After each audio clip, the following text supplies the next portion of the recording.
ಇದೀಗ ಶುರು ಮಾಡೋಣ ಯುಗಾದಿ ನಂತರ ಮೇಷರಾಶಿಯ ಸಂಪೂರ್ಣ ಗ್ರಹಸ್ಥಿತಿ ಮತ್ತು ಭವಿಷ್ಯ. ಗ್ರಹಸ್ಥಿತಿ ಮತ್ತು ದೇಹದ ಮೇಲೆ ಪರಿಣಾಮ. ವಿವರವಾದ ವಿವರಣೆ. ಮೇಷರಾಶಿಯವರಿಗೊಂದು ವಿಶೇಷ ಸಂಗತಿ ಇದೆ. ನೀವು ಅಗ್ನಿ ತತ್ವದ ರಾಶಿ. ಅಗ್ನಿ ಎಂದರೆ ಶಕ್ತಿ, ಚಲನೆ, ಸ್ಪಂದನೆ. ಆದ್ದರಿಂದ ಇತರ ರಾಶಿಗಳಿಗಿಂತ ನಿಮ್ಮ ಮೇಲೆ ಗ್ರಹಗಳ ಪರಿಣಾಮ ವೇಗವಾಗಿ ಕಾಣಿಸುತ್ತದೆ. ಮೇಷರಾಶಿ ಜಾತಕರಿಗೆ ಲಗ್ನಾಧಿಪತಿ ಮಂಗಳ ಸ್ವಭಾವವೇ ಉತ್ಸಾಹ, ಧೈರ್ಯ, ತುರ್ತು ನಿರ್ಧಾರ.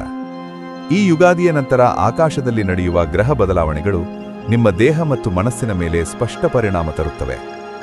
ಶನಿ ಗ್ರಹದ ಸ್ಥಿತಿ, ಲಾಭಸ್ಥಾನ ಪ್ರಭಾವ. ಈ ಸಮಯದಲ್ಲಿ ಶನಿ ನಿಮ್ಮ ಲಾಭಸ್ಥಾನದಲ್ಲಿ ಸಂಚರಿಸುತ್ತಿರುವುದರಿಂದ ಇದು ದೀರ್ಘಕಾಲದ ಫಲ ನೀಡುವ ಸ್ಥಿತಿ. ಲಾಭಸ್ಥಾನ ಎಂದರೆ ಕೇವಲ ಹಣವಲ್ಲ, ಆದರೆ ನಿಮ್ಮ ಪರಿಶ್ರಮಕ್ಕೆ ದೊರೆಯುವ ಗೌರವ, ಸಂಪರ್ಕಗಳು, ಹಳೆಯ ಕನಸುಗಳ ನಿಧಾನವಾದ ಪೂರ್ಣತೆ.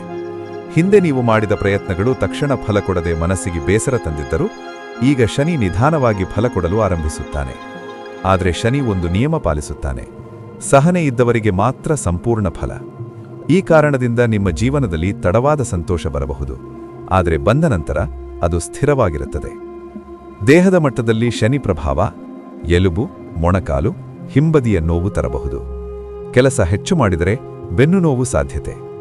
ನೀವು ವಿಶ್ರಾಂತಿ ತೆಗೆದುಕೊಳ್ಳದಿದ್ದರೆ ದೇಹ ಸೂಚನೆ ಕೊಡಲು ಆರಂಭಿಸುತ್ತದೆ.